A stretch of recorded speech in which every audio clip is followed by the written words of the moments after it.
¿Qué es el conflicto? Un conflicto es una lucha o disputa entre dos o más partes. También puede significar pelea, enfrentamiento armado o guerra, usado en sentido figurado, sin que exista el uso de la fuerza. Un conflicto puede ser una oposición, discusión, un problema, un apuro o una situación complicada. Un ejemplo de ello sería un conflicto laboral o conflicto de intereses. Esta palabra procede del latín conflictus. Lo más común es el diálogo entre las partes, en donde cada uno tiene intereses y la otra parte tiene o puede ofrecer alguna propuesta. Sin embargo, no está dispuesto a aceptar todas sus condiciones. De esta forma, cada parte busca que la otra ceda para así poder llegar a un punto de acuerdo aceptable por ambos.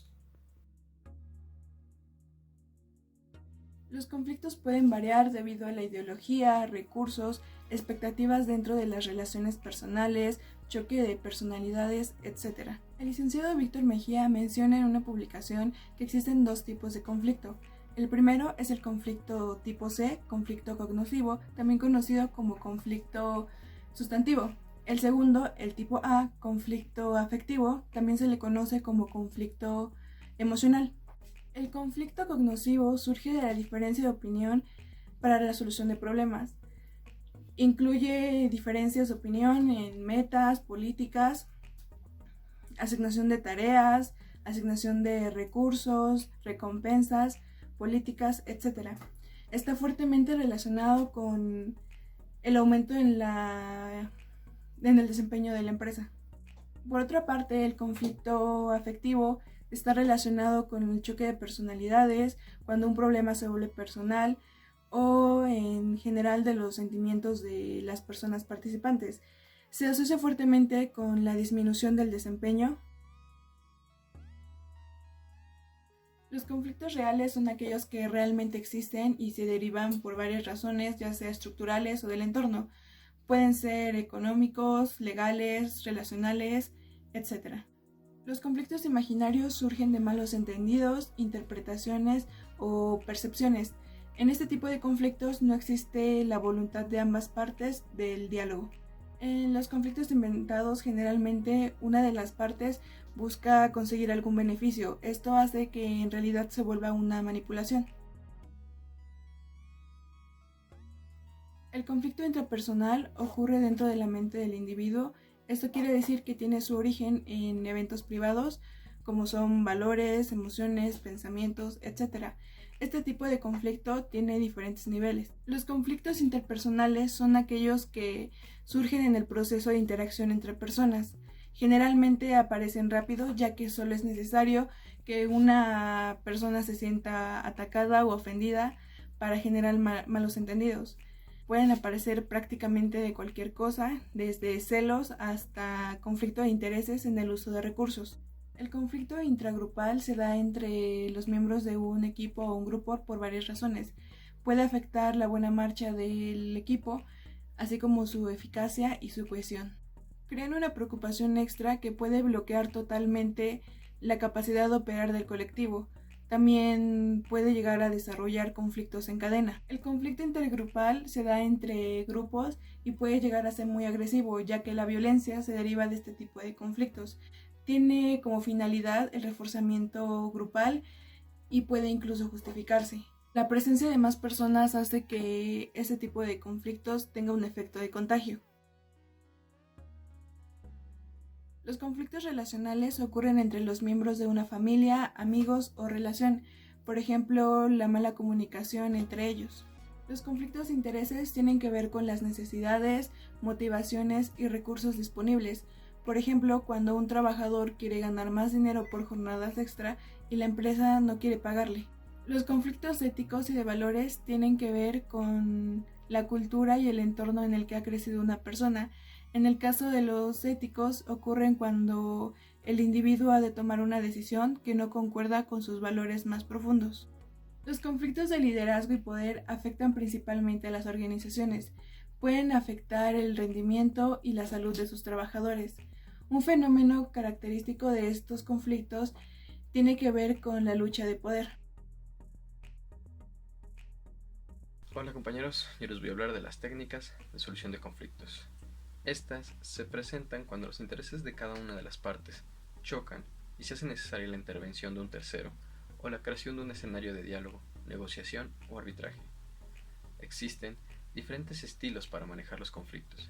Sin embargo, es importante mencionar que estará intrínsecamente ligado a la personalidad del individuo, pues dependerá de sus vivencias y experiencias para acudir a la solución.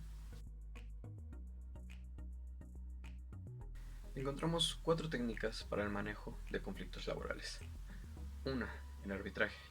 Es propio de los conflictos graves o de aquellos que requieren una solución rápida. Los protagonistas delegan en un tercero la autoridad de decisión. Esta persona puede estar ligada a la estructura de la empresa o ser ajena a ella. Suele centrarse en reclamaciones y demandas, y es posible que las partes no queden del todo satisfechas. 2. Facilitación. Se recomienda para conflictos de gravedad baja o media. Una persona neutral ayuda a que las otras dialoguen y resuelvan sus diferencias de forma diplomática e intentando satisfacer sus distintas demandas. 3. Indagación. Las partes solicitan la intervención de una o varias personas neutrales para que éstas hagan sus valoraciones sobre el conflicto. 4. Mediación. Más formal que la facilitación, es un recurso útil para aquellos conflictos laborales que han llegado a un punto muerto y que no hay forma de llegar a un común acuerdo. La persona mediadora suele ser ajena al asunto y su función es crear el clima propicio para que las dos partes se entiendan.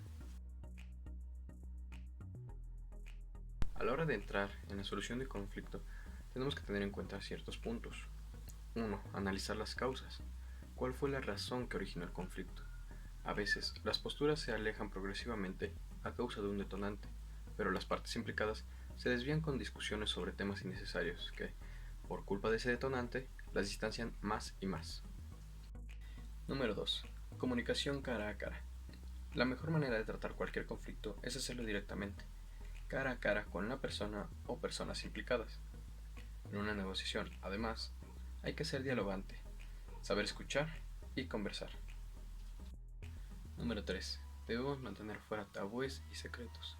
Es decir, no se debe vacilar ni dudar al momento de exponer el tema, sino hacerlo de una forma natural, sin darle mucha más importancia de la que se le daría a una conversación normal. Número 4. Flexibilidad. Sería inútil y absurdo buscar la resolución de un conflicto basándose en la intransigencia y en la nula concesión de oportunidades a la otra parte.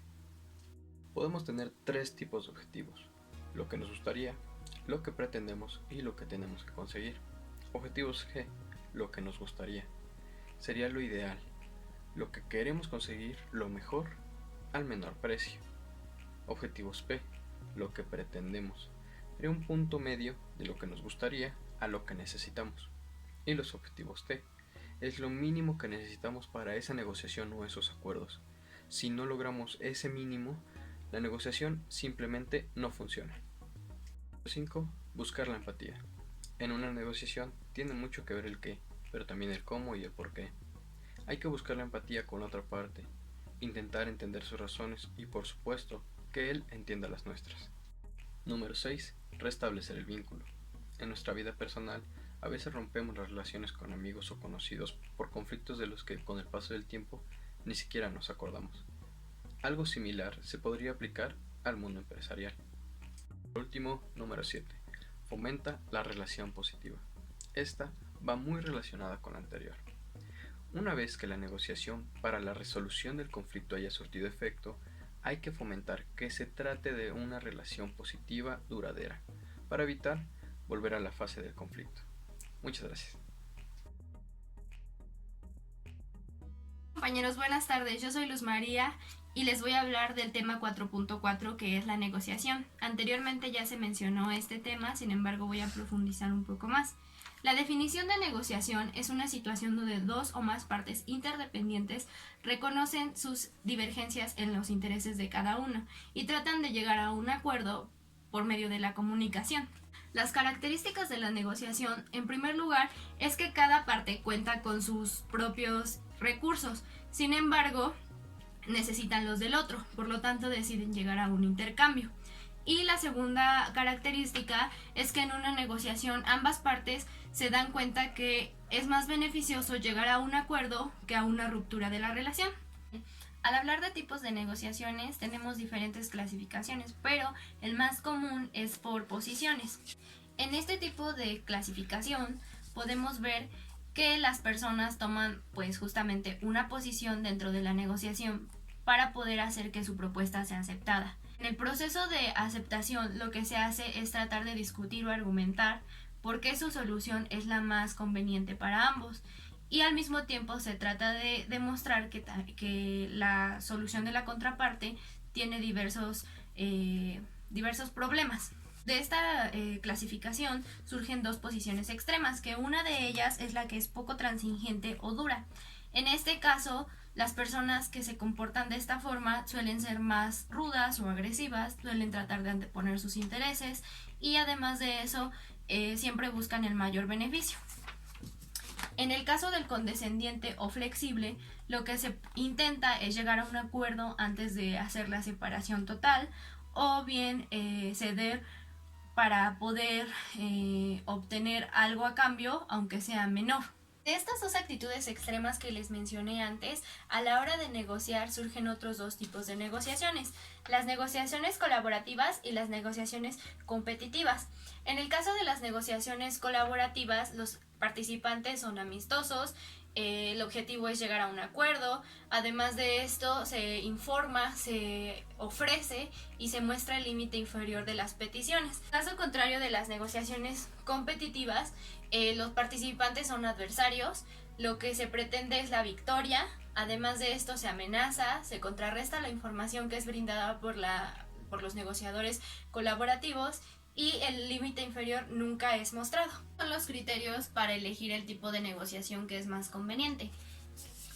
El primer criterio habla sobre si la negociación es simple y a corto plazo o compleja y a largo plazo. Entendemos por simple aquella que gira la discusión en torno a una sola variable, y compleja es la que la resolución de la negociación girará en torno a muchas variables.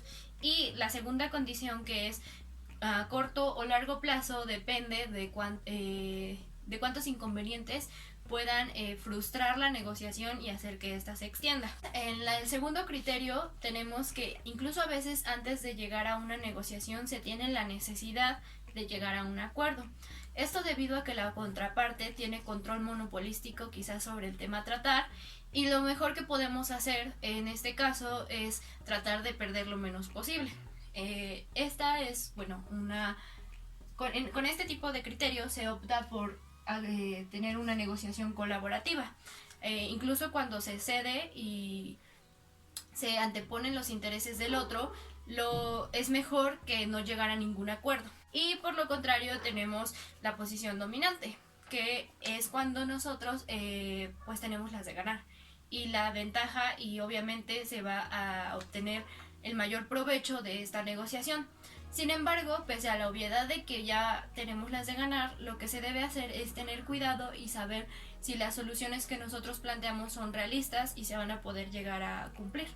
En este caso, optamos por una negociación competitiva. La preparación para la negociación es muy importante, debido a que un negociador mal preparado solamente tendrá que limitarse a reaccionar ante los acontecimientos que vayan surgiendo. Un negociador deficientemente preparado va a demostrar su desconocimiento del tema a tratar, entonces el opositor lo va a notar y lo que va a hacer es tomar ventaja de esto, elevando el nivel de sus exigencias. En general, cuando nosotros nos preparamos bien, es la clave del éxito, debido a que nuestra posición es más fuerte y tenemos mayor ganancia, ya que nuestro margen de negociación es menor. Y bueno, pues eso sería todo por mi parte. Les agradezco mucho su atención.